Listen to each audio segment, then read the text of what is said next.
Nandito na tayo ngayon sa Rosario sa Cavite. Yun, muntik na.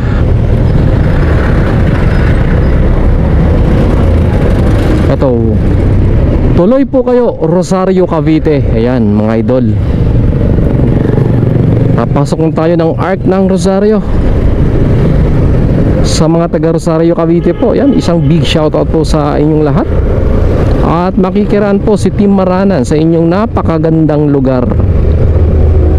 Ayan, abot po kami dito ng mga kumpare ko nung nagmo-modeling pa tayo. Ayan, kung hindi nyo po naitanong, si Team Maranan po dati nag-freelancer ng modeling. Nagmo-modeling po tayo nung ating medyo kabataan sa mga bikini show.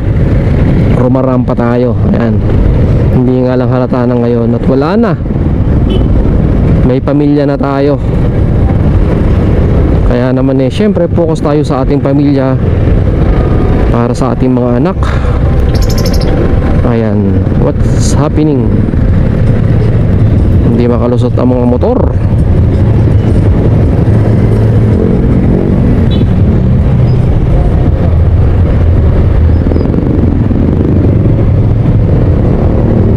Alam ko po yung mga nakarating na dito at yung mga dating nagtrabaho dito sa EPSA ay relate po sa traffic dito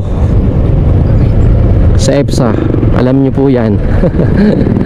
At hindi na po ito bago sa atin, sa inyo, ang sobrang traffic po dito sa EPSA, sa Rosario. Tawid dati, tawid. Ayan, shoutout sa mga motoristang hindi marunong magpatawid sa pedestrian lane. Shoutout sa inyo. Ayan, dapat marunong kayong magbigay. Dapat alam nyo po ang ibig sabihin ng stripe na yan, yung pedestrian lane. Yung pong pedestrian lane na yan ay dinisign po yan na karapatang pantao ng tawiran. Ayan, shoutout sa mga motoristang hindi marunong magbigay. Hindi po alam, hindi po siguro nag-exam tong mga to. Kung nag-exam man hindi nila ina-apply yung kanilang pinag-aralan sa LTO. Buti nga po dito sa atin, swerte pa rin tayo at hindi ganun kalaki ang multa ng pag ikaw nagkaroon ng violation sa mga traffic sign. Kaya sa ibang bansa po napakamahal daw po talaga ng ng multa. Ayan, yung iba nakukulong pa. Dito sa atin hindi. Sa lahat po mga nagtatrabaho dito sa EPSA, ayan, ito Cavite Economic Zone, Philippine Economic Zone Authority. Yan mga idol, ito po yung EPSA. At syempre pumunta tayo ngayon ng SM Rosario. Yan mga idol, ma-flex ko man lang sa inyo yung lugar na to. Ayan, sa mga hindi pa po nakakarating dito, hello sa inyo. At panoorin nyo itong video ko na to para maging familiarize kayo dito sa lugar na to.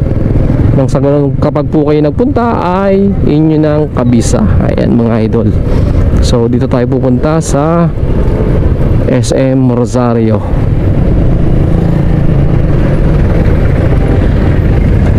Sobrang traffic na, late na tayo.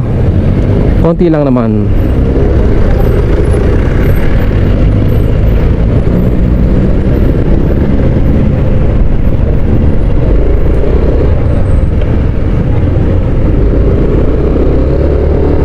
So ayan lang po, maraming salamat. At sa mga taga Rosario, Cavite po mga idol, kung may followers po tayo dito, at shoutout po sa inyo. Ayan, mag-comment lang po kayo sa ating